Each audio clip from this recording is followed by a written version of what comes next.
Do you want to learn about third base prospects? Good.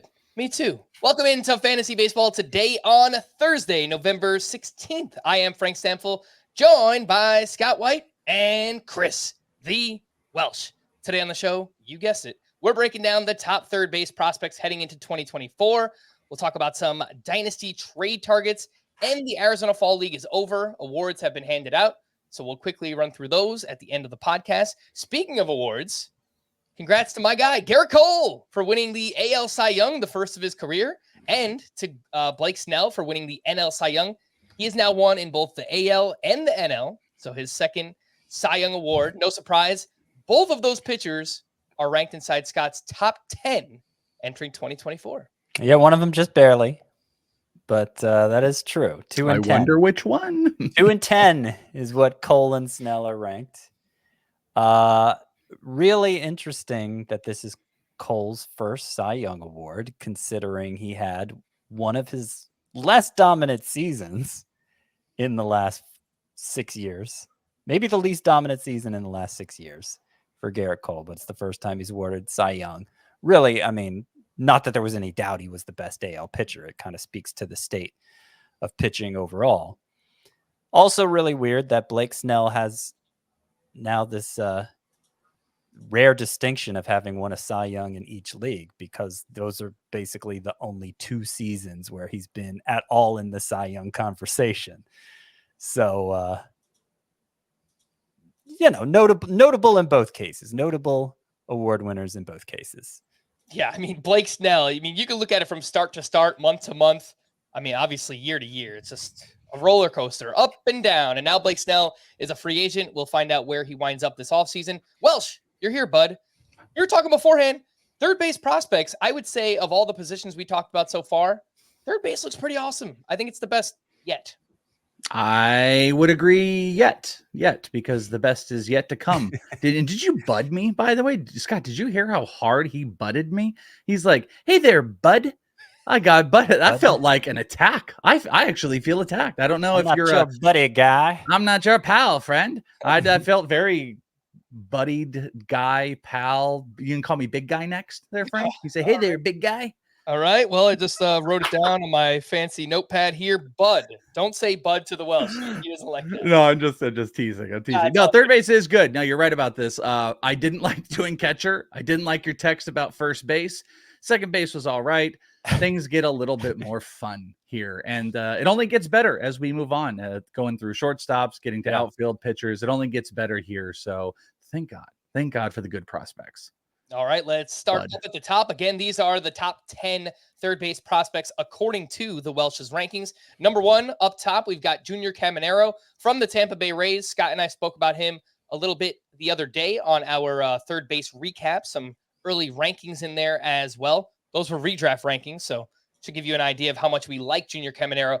He's one of the top 5 prospects in all of baseball. He's just 20 years old. He went bonkers last year in the minors, hit .324, 31 homers, a .975 OPS across high A and double A. I mean, this is serious age to level stuff. I mean, what he's doing as a 20-year-old is amazing. Welsh, just how good can Junior Caminero be? What is the upside for him? Well, if you ask close and personal friend of the podcast, Frank Stampfl and I's Carson Williams, our good, close personal friend, he just hasn't invited us to Fortnite yet. He would tell you that he's the best player that he's ever played with.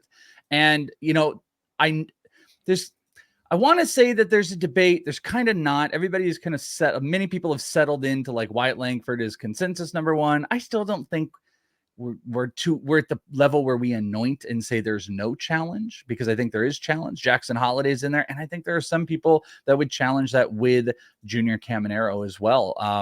The hit tool is obvious from a fantasy perspective. There might be a bigger question about the stolen bases. He was the only teenager in the minor leagues, if I'm remembering correctly, to get over 30 homers. I believe the only 2 to do it.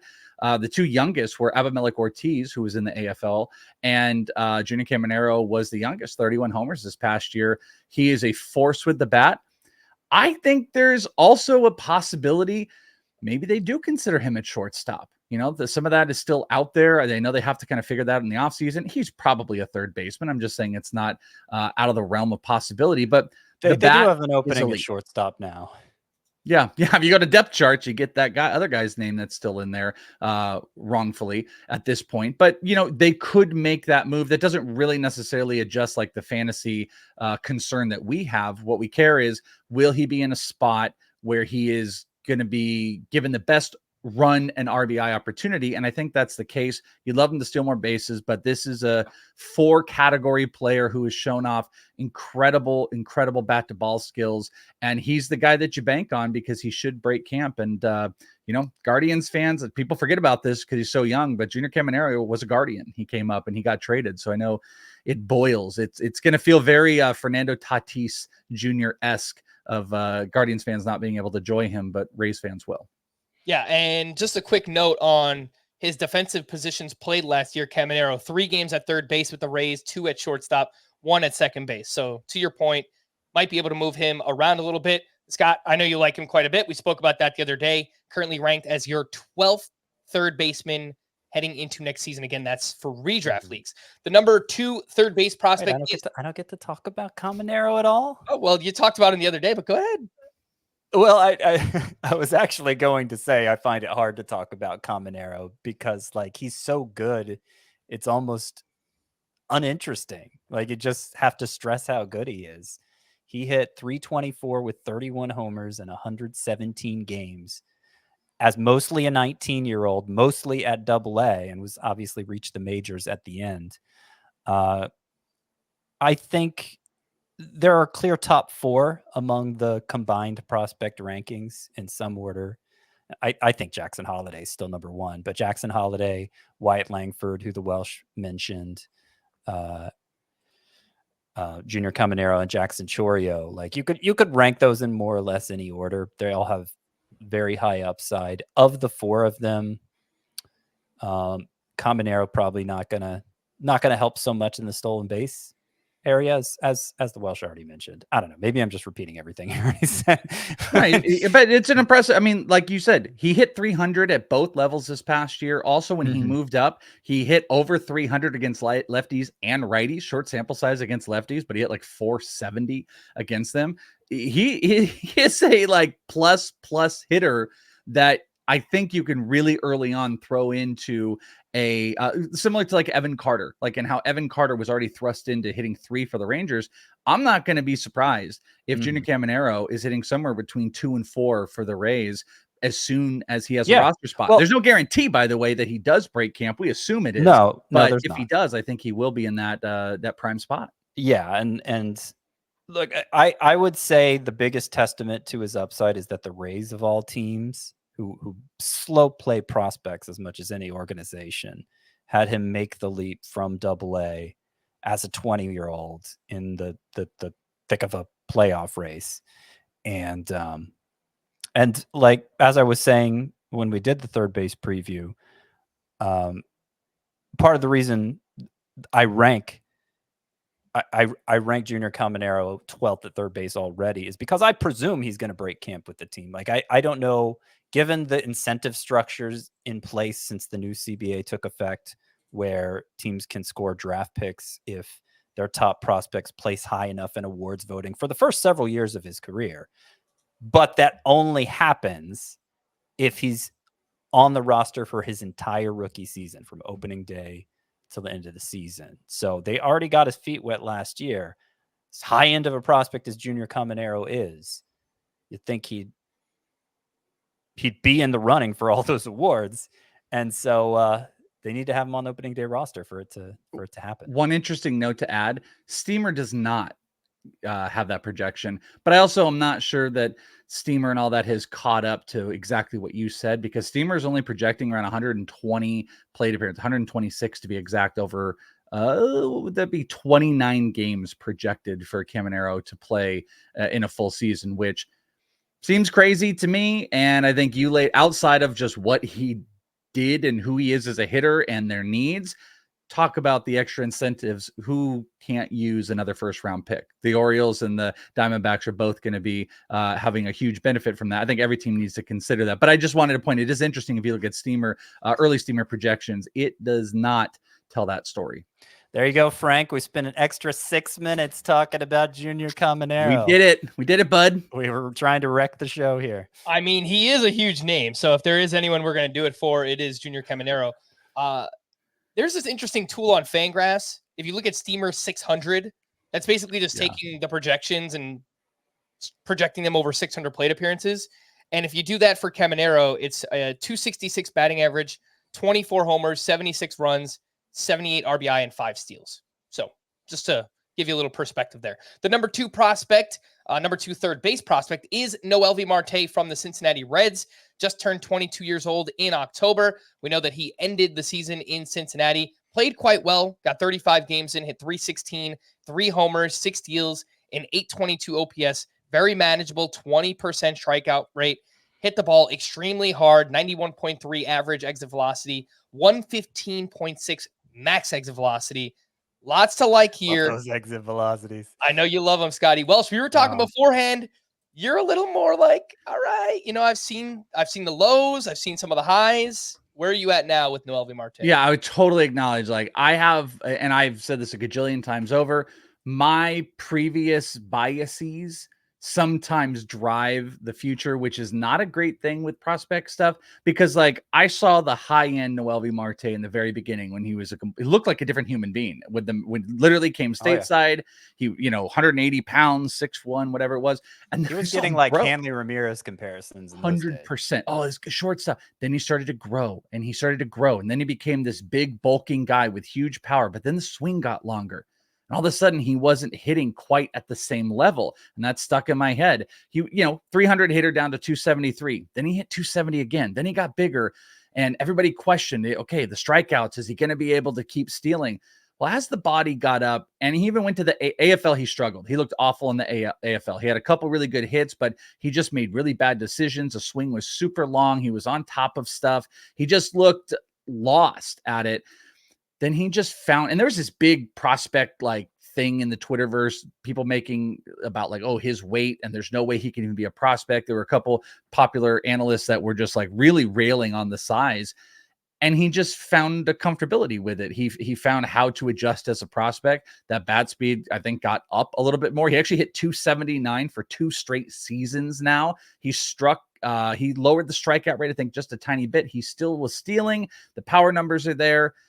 I just like, he's a power speed guy. I think you can really like him. I love the big hard hit stuff he had this past year. I'm just uncertain if he'll ever be more than a 260 hitter. Like those Caminero projections, I'm like, oh, that might just be Noelvi with more stolen bases, which is still a great player. So I just don't know if I have that old school, like, hey, people thought Noelvi would be the number 1 overall prospect. I think he's capped a little bit. Defense is okay. Like he kind of fell off from being a shortstop, moving over to third base.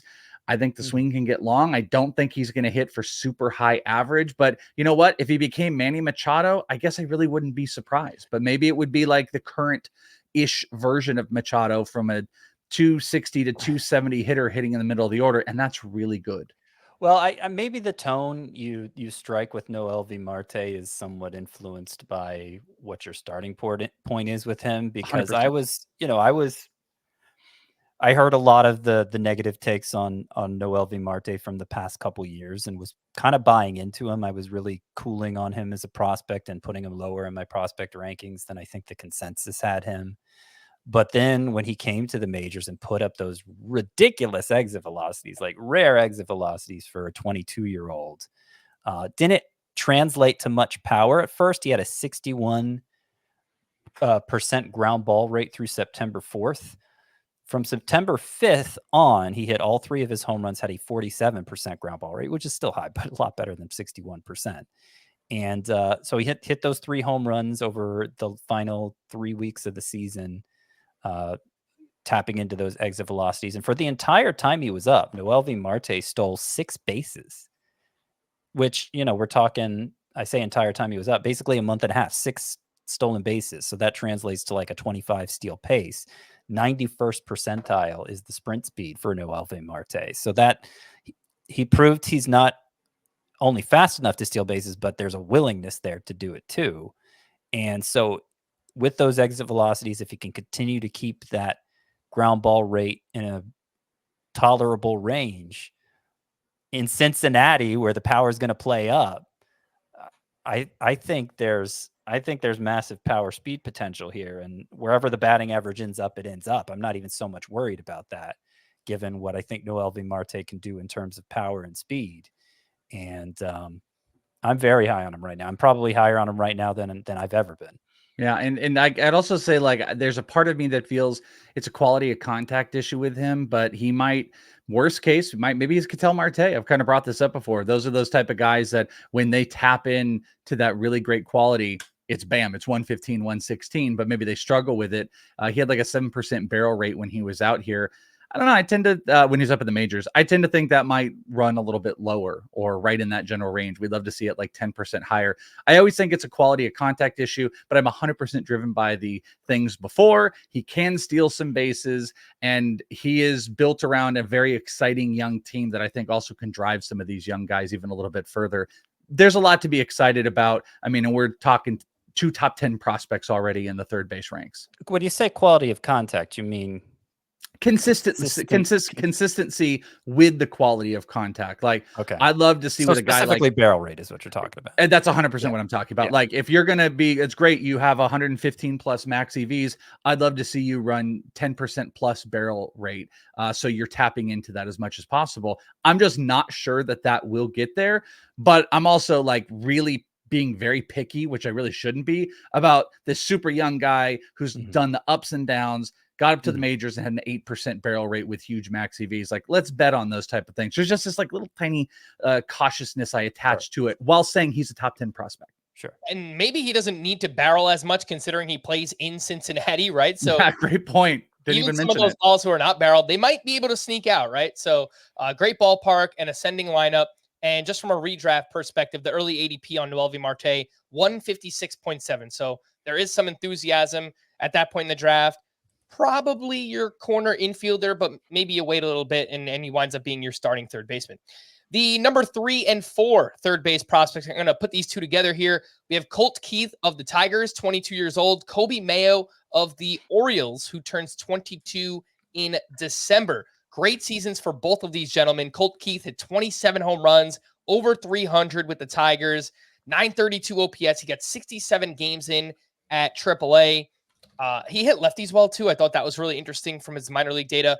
Coby Mayo, we were talking beforehand. This guy crushes the ball. I mean, he hit 29 home runs, 91.7 average exit velocity, 112 max EV at AAA. So the power absolutely looks amazing. Well, it's 2 questions on these guys. Colt Keith, how realistic is opening day with the Tigers? And for Coby Mayo, where does he play? I feel like that's the question for every Orioles prospect. Well, with Coby Mayo, great question. I don't 100% know. I think you want to get that bat in the lineup as soon as possible. One of the things we were talking about, I mean, from a leaderboard perspective, he was all over. This is to credit, I'm looking over on Prospects Live, 112 max EV. This right here, 95th percentile exit velocity was 109, almost a 92 average exit velocity, an almost 10% barrel rate, which you love to see. I mean, these are all just like, hey, these are fun things. I'm telling you. He is such a good hitter. He walked like 90 times this year. He had a 400 OBP with big strikeout numbers, though, I would point out. This is a huge, hulking, mashing power hitter that I just don't know if they're going to care. But to your point, like they've got like Kjerstad and they got Connor Norby that's waiting to pop up. Connor Norby, by the way, I think was in like the top 15, or he might have been at the tippy top of doubles hit in the minor leagues this year, as well as Coby Mayo with the big power numbers. So I love Coby Mayo. I'm battling between wanting to move these two, but I want to point out we're still in the top 20 of my overall prospects because Colt Keith is another one of those. Bad defensively, saw him a couple years ago in the AFL, but the bat was live. He was actually the very last home run I got 2 years ago in the Arizona Fall League with this really beautiful, easy swing. He then proceeded to take that to this 2023 season where he hit 27 homers. He hit 300, which was huge. And when he got moved up to AAA, still hit 287 off of 325 in AA. All of this fun thing to say, this guy is an immense middle of the order hitter with great power, maybe a little bit of stolen bases in there. And I do think it's set up for him. They moved Candelario at the trade deadline. I think they have got some potential space for him wherever they end up wanting to put him in the lineup. I wouldn't be shocked if Colt Keith is the Tigers version of trying to acquire extra draft picks, which they should be doing, and putting him in the lineup from day one, because what are you missing? I don't know if that's the case with Mayo, because, by the way, I mentioned Norby and him, and we didn't even mention Jackson Holiday. So it might be a consolidation factor for the Orioles. I think the Orioles in the free agency should be aggressive with one of these pitchers, and I think they should be aggressive by moving some of these prospects and trading maybe for another pitcher or maybe a big power bat or something. And I bet Mayo is not a part of it, by the way. I'll bet you Holiday and Mayo are not. Kerstead, open for business. Connor Norby, open for business. Jordan Westberg, Colton Cowser, all of them open for business. Mayo, Holiday, I bet not. And that's how you get him in here. Those are two guys to bet on in Dynasty for sure. I was expecting in the second half, or late in the season, late August, when the late rash of prospects happened, the kind of get your feet wet class in preparation for having an opening day job next year. I was kind of surprised Colt Keith wasn't among them. I kept having him in my 5 prospects to stash in the weekly prospects report, and it just never happened. And so that makes me a little less than 50% on him making the opening day roster for the Tigers. Though, of course, I mean, we didn't see Jordan Walker and Anthony Volpe late in 2022, and they still made the opening day roster for their respective teams. So it's not impossible, but I'm betting against it. And yeah, I think there's no chance with Coby Mayo, just because the Orioles have so many mouths to feed already. There's not a lot of rationale to rush him. And I think Jackson Holiday is going to have a leg up on winning an opening day roster spot anyway. I think I'm happy with how you have them ranked here, Keith over Mayo. Between the two, I think Keith is the only one who has a chance of hitting for average in the majors. Not that he for sure will, but I think he keeps the strikeouts under control better. I believe he is more all fields with his approach. Yeah, he goes the opposite way more often than Coby Mayo does. Coby Mayo is just like a pure masher. Gets on base a good amount. Gets on base, walks more than Colt Keith does. So if you're talking points league perspective, maybe you could justify Mayo over Colt Keith. But for 5x5 scoring, I'm going to say Colt Keith and Coby Mayo. An interesting thing to add just real quick, both of their AA numbers, Mayo had pretty big righty-lefty splits where Mayo hit over 300 against righties, hit only 230 against lefties. Colt Keith, I believe, I just looked at it and I just went away from it, was over 300 on both of those. Yeah. So he was a very high-quality lefty-righty hitter, and we've seen that time in and time out. I just point out, I thought he stunk at third base when he played in the AFL, and I'd probably have to dig in right now to see how much was that justified by looking at his fielding numbers. But I think that may have played a role in it as well. It looks like, I guess he only had at third base 5 errors this past year. So maybe there was something still to work on, but I'm not sure Matt Vierling keeps Colt Keith off the roster, especially when it could net you a potential pick. Right. And I know he's played some second base in the minors too. Yep. So maybe that's an option down the line. My guess is they'll probably try him at third base first. Again, that is Colt Keith. I do agree with your take, Welsh, on the Orioles should probably try to consolidate, right? Because, I mean, hasn't their owner already come out and said, there's no way we'll be able to afford all these guys. So he's already kind of like tipping his hand that he's not going to extend all these players. They're not going to be around forever. You might as well kind of cash in on some of them, maybe like a Dylan Cease or a Corbin Burns trade, whatever it might be. But I think it's possible. They obviously have the assets to get that done. Let's take our first break. When we return, more third base prospects right after this. A Game of Honor. The Army-Navy game presented by USAA. Saturday, December 9th on CBS and streaming on Paramount+. Welcome back in, and let's jump right back into the top third base prospects. Just to recap, the top 4, according to the Welsh, we have Junior Caminero, Noelvi Marte, Colt Keith, and Coby Mayo. The next 2 on the list, number 5, Brady House with the Washington Nationals, 20 years old, and originally drafted as a shortstop. If you remember, back in 2021, there was that quartet, which featured Marcelo Mayer, Jordan Lawler, Khalil Watson, and Brady House. Since then, Brady House has been moved to third base. Makes sense. I mean, he is a big, hulking human being, 6'4", 215 pounds. Speaking of big, hulking human beings, the number 6 third base prospect is a gentleman named Brock Wilken. who was drafted by the Brewers this year. He was their first round pick, 18th overall, 6'4", 225 pounds. He got 47 games in, including 6 at AA. He hit 285, 8 doubles, 4 triples, 5 homers, 4 steals, 887 OPS. I mean, that guy did it all. Welsh, I think there's a lot to like for both of these guys. But the main question, who do you think has more power? Who projects for more power long-term, Brady House or Brock Wilken? I'm going to go with Brock Wilken. So luckily I was able to just pull these up here. I love me some Brock Wilken. Brock Wilken was at Wake Forest, was in the College World Series. If you remember seeing him, he's got this interesting stance. It kind of like gets intertwined in here. These are the college numbers, by the way, because I talked a decent amount about him when he was getting drafted. Here we go. So here were his some of the college analytics on him. He had, of all the like first round guys, we're talking Dylan Cruz, Wyatt Langford, all of them, biggest power numbers. Max EV hit 119. Remember metal bats, but 119 max EV, which was the second or the third highest of any of the college bats that I have info on. How much does aluminum bats, well, metal bats, is it still aluminum? How much does that help exit velocity? It's a great question. I feel like I had this conversation with Joe Doyle, and I want to say it was, we might have settled on like 5 miles per hour, but don't quote me. Don't get mad at me if that's the incorrect number. But it was 114. If we drop at 5, 114 is still pretty ridiculous. Impressive. He had a 108 90th percentile exit velocity, a 94 average exit velocity. And here's the thing that you pair with all. Oh, by the way, 89% contact percentage on 92 plus. But here was my favorite of all of them. Of every bat, I got Cruz, Langford, Matt Shaw, Tommy Troy. These are all the college guys that just went. The lowest chase rate of any of those players in college was Brock Wilken. So bring this back to what did he do this year where he got drafted, went 3 levels, also played in instructs. He was able to hit 285, walk 33 times in 47 games, had a 400 OBP, 5 homers, 8 doubles. If I can do quick math, that's 17 of his 47 hits in 47 games were extra base. He's a huge, big power guy that hit AA.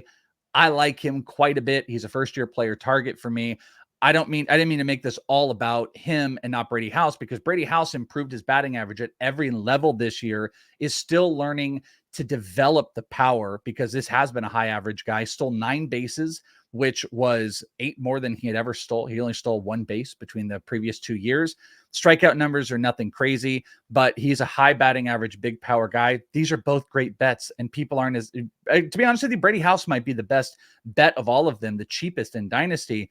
But Brock Wilken is a first-year player target for all the reasons I talked about. Huge power with not bad chase rates and a very advanced hitter. And Brady House is actually kind of similar with a better defensive profile, being a shortstop that's going to be able to keep him on the field. So these are both really great third base targets. All right.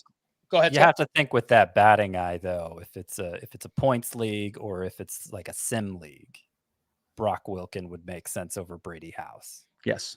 Yeah. And I might go Wilken as time goes on a little bit. I would love, he actually played in instructs, and I don't think he wanted to be here. He was the only college hitter in Arizona in instructs. And I think there was kind of a, why is he here doing it? I think the team wanted to get him more at bats and more looks, because I think they're going to push him this coming year. And they're kind of a little bit, they might be on a rebuild very soon. And I think he will be a very, very important part of it. And he easily can rocket up ranks and this positional rank. Just a sneak peek, Welsh, where do you have Brock Wilken in your first-year player draft rankings? I have him currently at 9 right now, 9 overall. All right, let's move over to number 7 and 8 in the third base prospects. We have Pauley at number 7 from the Padres. He just turned 23 years old in September. This season in the minors hit 308, 23 homers, 22 steals, 931 OPS. Definitely a little bit older for the levels he played at. You know, it was across 3 levels. He only got 20 games in at AA. So, mostly a 22-year-old turning 23 at AA. It's, it's a little bit older there. Number 8 is Ivan Melendez, who we might have spoke about him on the first base podcast, but he will have third base eligibility on CBS. He played most of his games at third base last year in the minors. Scott, I know you've liked Melendez a lot. I believe you have him in the Scott White Dynasty League. There's massive here, 30 homers, tons of strikeouts. We're I talking have him in a couple dynasty leagues, so 34% strikeout rate in the minors last year, 29% strikeout rate in the AFL. Mm-hmm. There's no doubt that there's power, but it won't matter if he can't make contact. No, it won't. And I historically have been very down on high strikeout guys. Ivan Melendez certainly fits the bill there. But the power might be enough to overcome it. And it doesn't seem like he is. We talk about him on this podcast a fair amount, but it doesn't seem like he gets, for the caliber of player he was in college, it doesn't seem like he gets a lot of pub in prospect circles. I think the strikeout rate probably has something to do with it, but also the fact that he is most likely going to wind up at first base, a right-handed hitting first baseman, and that kind of prospect has to thread a needle to become a full-time player in the majors. But I think that can lead to discounts in fantasy because, I mean, there was a point in time when Pete Alonso was getting dinged for the same thing. And obviously he's turned out to be a stud in fantasy. And I've actually seen comparisons made to Melendez, that same comparison to Pete Alonso. Now he's going to have to improve the strikeout rate a lot to get up to Pete Alonso level, but Pete Alonso's strikeout rates in the minors, I think they were pretty high. And he's coming. I feel like they weren't this high, actually. I'm gonna take a guess they were under 25%. You're right. They were. Okay. Okay. But just the fact that he's a slugging first baseman who bats right-handed, like if he can find a path to everyday at bats in the majors, which is, obviously contingent on him overcoming the strikeout rate, then I think Melendez could be a real find in dynasty leagues. So that's why I've invested in him as much as I have, because, he's basically free in these dynasty leagues of mine. All right. Welsh, I know you had the chance to watch both of these gentlemen out in the Arizona Fall League. Again, Graham Pauley of the Padres and Ivan Melendez of the D-backs. I feel like for Pauley, he doesn't have like a standout tool, or at least based on what I've read or looked at, but he's kind of like this jack of all trades, can kind of do a little bit of everything kind of player. What are your thoughts on those two? Yeah, I think it's well said. I think he played first, third, and corner outfield out here. I think like the first time, again, I could be corrected, but I think he played like a couple games, maybe in left field or whatever. But yeah, first, third. I don't think he's a great batting average guy. The first week he showed out in the AFL, and I was like, oh my God, he's amazing. 20 stolen bases, 20 homers. I think there's a much bigger hole in his swing. He chases at like a lot of off-speed stuff low, and that's something you're going to have to continuously work on. But he does have 20/20 upside. I think it's going to be trouble to get to the 20 simply because of batting average woes.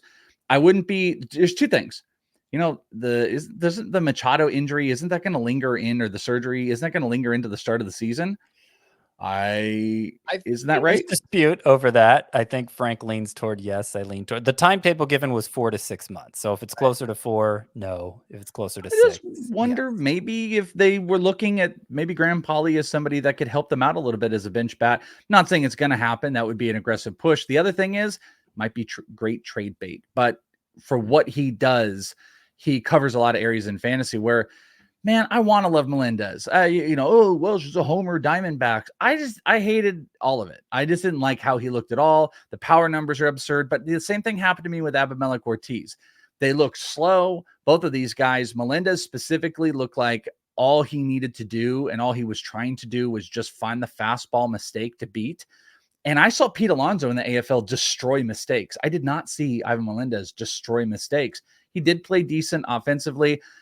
I think Melendez is going to really struggle with batting average. I think both of these players are going to struggle with batting average. It's a beautiful lefty swing with Graham Pauley. I think Melendez can hit more homers, but Pauley can steal. That's kind of the differentiating factor. But I am down-ish a bit. They're both still top 100 prospects, though. So I just want to caveat. Do you think they're going to be for everybody? Because I'm pretty invested in Graham Pauley, too, in these dynasty leagues. And I will reiterate to those who didn't catch it before. all my dynasty leagues are 24 teams. So I'm getting about as deep as it gets into the dynasty player pool with the 24 team leagues. Melendez and Pauley both were players I was scooping up mid-season for free, basically. Like they did not have any traction even in a dynasty league. Pauley specifically, by the way, like Ivan Melendez had name value attached to him. There really wasn't that out there with Pauley. So I want to point out that's kind of an important factor. But at the end of the day, I also think Pauley's going to be able to hit. He hit over 300 this year. I saw some big woes, but I think he can overcome them. By the way, what was this? This was in Lake Elsinore, I believe. Yeah, Lake Elsinore. He got around 90 games of it. He hit 290 against righties and over 300 against lefties. I mean, that's really impressive. That's an impressive hit tool that you won't see with Melendez. Melendez is going to strike out a ton. It's going to be, can he help defensive? And by the way, I said that about Pauley. Ivan Melendez playing at third kind of screams at you too about the Diamondbacks having a hole at third base with Longoria leaving, that they might be, hey, what do we have here? Or creating trade flexibility or flexibility for a trade in the near future, which I think the Diamondbacks, like the Orioles, need to consolidate as well. All right. The number 9 third base prospect is Justyn-Henry Malloy of the Tigers. He turns 24 years old in February. And upon studying his minor league page, he's from New York. So, I'm rooting for the guy.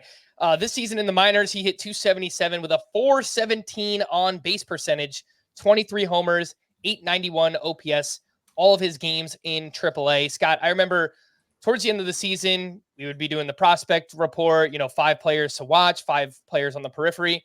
And oftentimes we wound up mentioning Justyn-Henry Malloy, formerly of your Atlanta Braves. He's older. I think the Tigers are kind of going through this youth movement right now. So I think that we see him up very soon, maybe even opening day with the Tigers. Yeah. And his future is likely in the outfield, especially if Colt Keith settles in at third base. So keep that in mind. In fact, no, he played mostly third base in the minors last year, but played a fair amount of outfield too. Yeah, the 110 walks. You mentioned the on-base percentage, 110 walks in 135 games. And he had 97 walks in the Braves organization in 2022. So this is his standout tool. And it's a very valuable tool in real life. Not so much in roto play, but in other fantasy formats, it's a good tool there too. It's going to require for him to be a fantasy asset, it's going to require Justyn-Henry Malloy to maximize a modest power tool, which he's done so far in the minors. 23 home runs this past year, 17 again in the Braves organization the year before. Like, he has shown a capability to play beyond the data, to perform beyond the data. So maybe there is a possible, I don't know, Marcus Semien without the speed kind of outcome here for Justyn-Henry Malloy. It's going to be tough to accomplish that in Detroit, but not outside the realm of possibility. I would say Justyn-Henry Malloy, if it's a 5x5 Roto Dynasty League, I'm not sure he's worth the trouble, but if it's another scoring format that does reward the walks, maybe it is. Yeah, and it's especially tough for right-handed hitters in Comerica.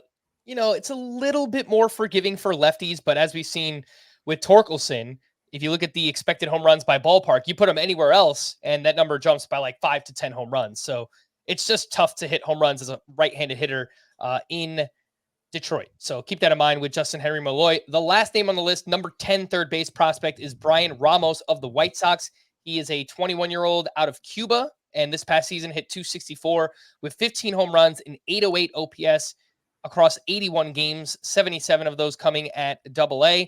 Solid plate discipline here. Welsh, I know you had the chance to see him out in the AFL, and, we're talking a little bit offline. There's some people out there that like him quite a bit. So what are you seeing from Bryan Ramos? What's the upside with him? I don't remember if you were with me or not, but there was someone or two that said they liked Ramos more than Colson Montgomery.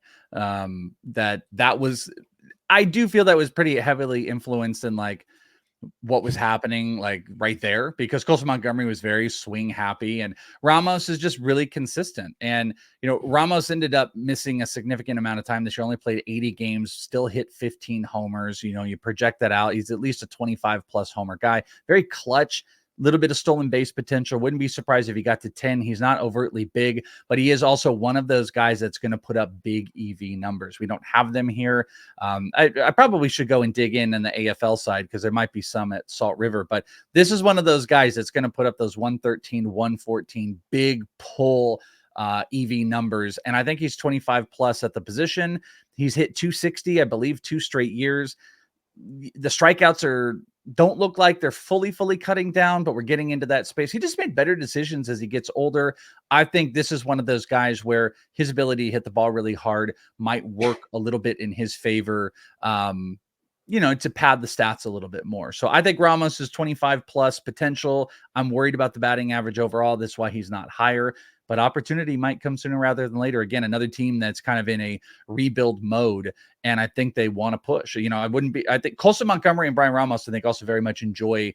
They have worked together and working together. I wouldn't be surprised if this is one of those situations where the team also brings them up relatively at the same time. So Ramos is a good bet at third base here. I think he's actually kind of a safe, cheap bet. Scott's talking about, oh, hey, these guys, in the Melendez's and the Grand Pauley's, and I think Ramos sits in this same general vicinity where it's like, I would make the bet. He's right outside my top 100. Some might have him in there. If he's free, take a look at him because he's knocking on the door of the majors.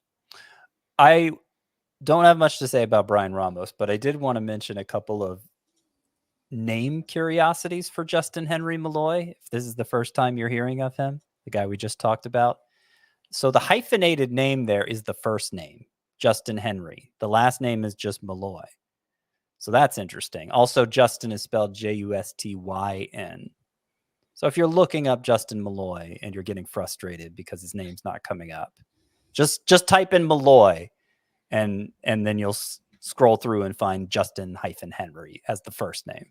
All right, just to recap the top 10 prospects, top 10 third base prospects from the Welsh: Junior Caminero with the Rays, Noelvi Marte with the Reds, Colt Keith with the Tigers, Coby Mayo with the Orioles, Brady House with the Nationals, Brock Wilken with the Brewers, Graham Pauley with the Padres, Ivan Melendez with the D-backs, Justyn-Henry Malloy with the Tigers, and Bryan Ramos with the White Sox. If you are looking for names that will help you sooner rather than later, names to know for redraft leagues, maybe you're doing some of these way too early, draft and hold over at the NFBC, whatever it might be. Top proximity guys: Junior Caminero, Noelvi Marte, Colt Keith, Coby Mayo. Maybe not the first month or two of the season, but I think we do see Coby Mayo at some point next year. And then the aforementioned Justyn-Henry Malloy. Let's take our final break. When we return, got some quick news and notes to go over, and then we'll wrap up with some trade targets and some AFL awards here on Fantasy Baseball Today. You a lawman or an outlaw? Bit of both, I reckon. Around these parts, we might be men. They're just killers. You up for the task? I wouldn't be sitting here my Sunday best if I wasn't.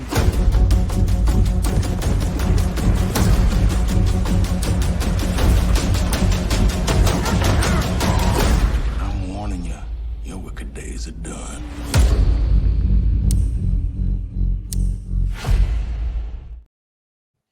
Welcome back in. The news and notes. Already mentioned the Cy Young Award winners. Again, congratulations to Blake Snell and Garrett Cole. The Manager of the Year award was also handed out, and we had Brandon Hyde in the American League and Skip Schumacher in the National League. So congrats to those guys.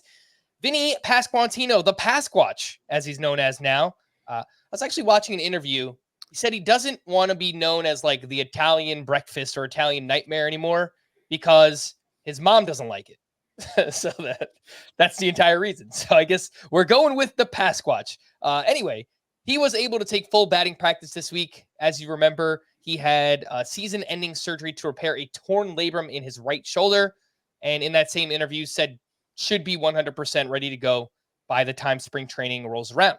The Athletics' Evan Drellich reports that the A's relocation to Las Vegas is expected to be approved today when this podcast is released on Thursday, November 16th, which look, it's a unfortunate situation, obviously, for all the fans out there in Oakland. And a lot of the stuff I've read is like people in Vegas don't even want the Oakland A's there. So I don't know what's going on. It's just a very weird situation all around. Is it going to be a problem if they're still the A's? Like, don't you think Vegas doesn't want the A's? They want their own thing. Don't you think they need to rebrand it?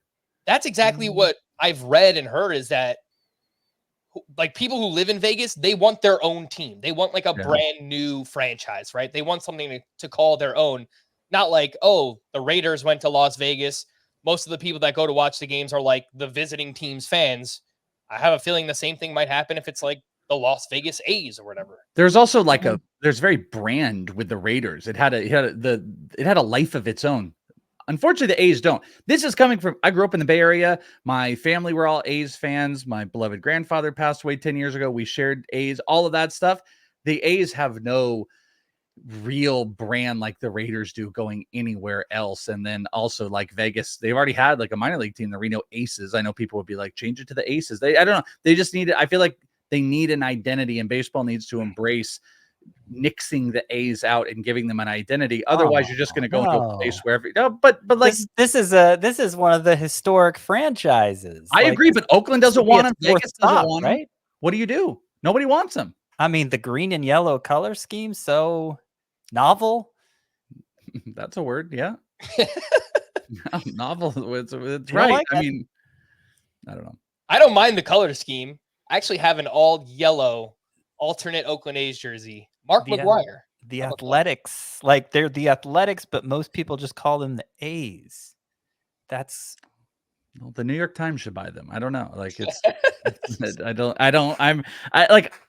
I have the most connection to the A's over you guys. I literally grew up in the Bay Area and with them.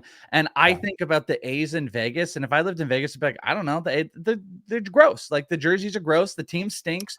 Nobody liked them there. They have nothing to carry over the last like 15 years. You know what their green hat with the yellow brim? No, it's you Brad don't like Pitt. the green. It's the most iconic A's person is Brad Pitt. It's an actor. Anyway, that's not true. The Bash Brothers. I mean, I think he did say 15 years, right? I mean, 15, 20 years. When I hear A's, Scott, I think of Brad Pitt and Jonah Hill is what I think of right now. And again, like I love Mark. I met Mark McGuire. Like, there's like a huge thing. I met McGuire like 3 months ago in the Complex League out here and stuff like that. I didn't even think about the A's. I don't agree with. I don't agree with this take of eliminating the A's as the name and identity of a franchise. Vegas will come around. They'll come around.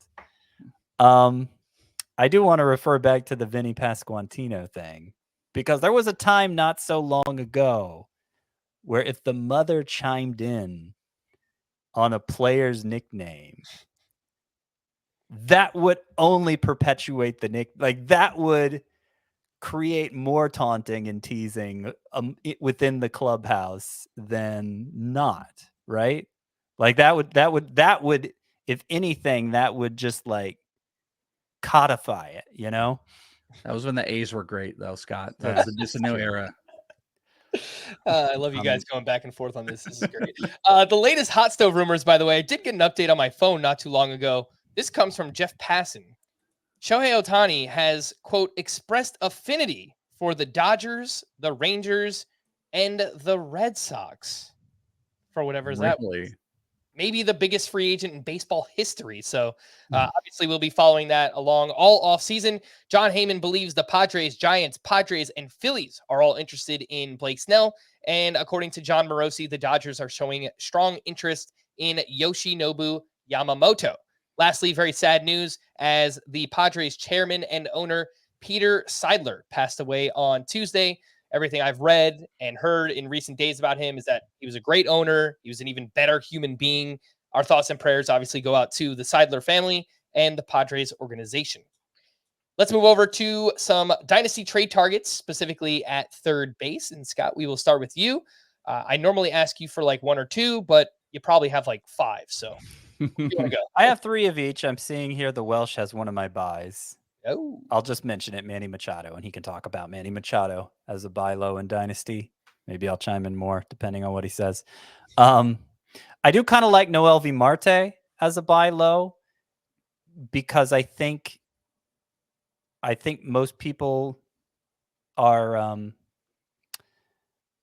Well, I mean, we kind of talked about it already. I am higher on him now than I've been ever, but I don't know that the consensus is there. I think the consensus is more skeptical than I am, and so I think it's an opportunity to, get him before he hits big. It's not like he's not a highly rated prospect, but it's one who I don't know. It's not like he's Junior Caminero or anything, and he might end up being early round material in fantasy for years to come, particularly if that speed continues to translate. So, to some degree, I think Noelvi Marte is a buy low. The ultimate buy low at third base, though, in Dynasty, though, I think is Brett Brady, who I still think has a very bright future. Hits the ball hard, good plate discipline. If the Mets stick with him, then I think he will eventually come around. I know it didn't work out last year. I remain hopeful in the long term for Brett Brady. All right, Scott. Well, I hope you're wrong because I traded Brett Brady away in the Scott White Dynasty League. So it would hurt pretty badly if he turned out to be a stud. But it's obviously still possible. Welsh, you're by Manny Machado. Yes, Manny Machado. So I am currently doing a Dynasty draft mock with the Toolshed boys. And Manny Machado fell to the end of the 5th round. And Machado went after Dynasty. I don't know. You guys will be like, clearly these guys should go above. But Jazz went before. Bellinger went before. Josh Lowe went before. And I've got some question marks about like Manny Machado. What's that? I definitely wouldn't take Bellinger ahead of Machado in Dynasty. I think all of those are kind of a question. Yeah, they're all a question, but definitely to not different Bellinger. degrees. Yeah, definitely not Bellinger. I really don't want to get into this. I really like Royce Lewis. So I think you're a lot closer when you kind of debate like a Machado versus Royce Lewis, but Machado went like aggressively lower. And, just a couple of things I'd cite. The batting average sunk this year, 258, was 40 points lower than the previous year. And it was the lowest since 2017. His BABIP ran low, 268, which was 30 points lower than his average and 70 points lower than last year. Lowest since 2017. Yet he still hit 30 homers, had a sub 20% K rate, 91 RBIs in 138 games, and projections, if you care, have him beating every single one of his counting stat categories. So really what it is it's like you're getting bottom barrel. The lowest value you would have had of Manny Machado in the last 5 or 6 years exists right now. He had what is arguably the most standout bad year under the hood, which again, like I said, it's like lowest BABIP since, lowest average since. All of those things plus projections working in favor. I think it's a great buy opportunity right now. He's 31 years old. If you're like me and you care about the 2 or 3 year window more, Manny Machado is a killer buy right now, and his value is dropping into the 5th or 6th round. Plus, there's a little injury tag on him. I think he's like the ultimate like big value buy in Dynasty at this position, where there are a lot of like younger bats that you like Brett Brady, like you said, that you can get in on. But yeah, that's my Manny Machado sell. 2 quick points here on Machado. One is that he was still as productive as he was. The underlying numbers were still as good as they were with him playing with a bad elbow all season. So I think that puts it into perspective. But really, I could just sum up the Manny Machado, why I retain so much interest in him as others kind of back away. This is a early round mainstay who's still in the prime of his career. And so any fluctuation in the numbers, I think, needs to be, you need to look at it with a glass half full, just given that track record. Also, we're close personal friends. Just want to point out. We are both. Go ahead. No, you go ahead. You go ahead. Sell it. I'll just show it. I was just going to say, for those who are listening right now, you should check us out on YouTube because the Welsh is currently holding up a picture he took with Manny Machado. So another reason to buy. That's the only reason, really, is that we're close personal friends. Absolutely. All right, Scott, let's go back to you. Let's make this a little quick. I want to quickly run through those AFL awards. Your Dynasty sell candidates at third base. All right, the yin to the yang here is Royce Lewis, who is in redraft leagues being ranked so far going ahead of Manny Machado. And 40th overall is Royce Lewis's ADP. And Fantasy Pros ADP. And I just have a hard time believing that he is going to perform like a top 40 player. Like that is what you should bet on going forward with Royce Lewis. Okay, he's going to be a top 40 player for years to come. Right now, he is a top 40 player. That's what he's perceived at. But I feel like if you sell on him as a top 40 player, it's hard to imagine that deal going wrong for you. Like, what's he going to be, a top 12 player? I don't think Royce Lewis has that kind of upside. And of course, he has the injury history. So there's a good chance he doesn't even live up to top 40. So if you're taking advantage of what he's being evaluated as right now, then I don't see how this blows up for you trading away Royce Lewis at that value, because I think it's basically maxing out his value. It's kind of a roundabout way of saying it, but there it is. A couple others real quick, and I've talked about this before in the position previews. Isaac Paredes, Spencer Steer. I also kind of feel like they can't possibly be more productive than they've already been. And in Steer's case, there's also the logjam issue there in Cincinnati, where they just have more talented players they're bringing in than him. Does he get reduced to more of a utility role instead of being a true everyday player? In which case he would lose value in fantasy, obviously. All right. And then Welsh, your sell candidate here. Have a feeling Scotty might like this one a little bit. Oh, okay. Well, one thing I just want to add with Royce real quick, because I still do love him. If you care about the projections of third baseman projected for 10 or more stolen bases, there's only 4 with 20 or more projected homers: Ellie De La Cruz, Jose Ramirez, Gunnar Henderson, and Royce Lewis. So that makes him very interesting. My sell is Josh Young. So kind of leaning on projections just to talk to you guys about it. Josh Young, projections are fine. 28 homers, 80 runs, 90 RBIs, but hit 266. But Josh Young, a 29.3% K rate. He had 19 strikeouts in 65 playoff at-bats to only to only 3 walks. Would point out, only person with a worse playoff strikeout to walk rate was Evan Longoria, 21 strikeouts to 2 walks. He also finished in the bottom 23rd percentile in whiff, 24th percentile in chase. I actually kind of like Young is a general statement, but I just don't think he's elite. I also think this is a high sell high time coming off of a World Series win.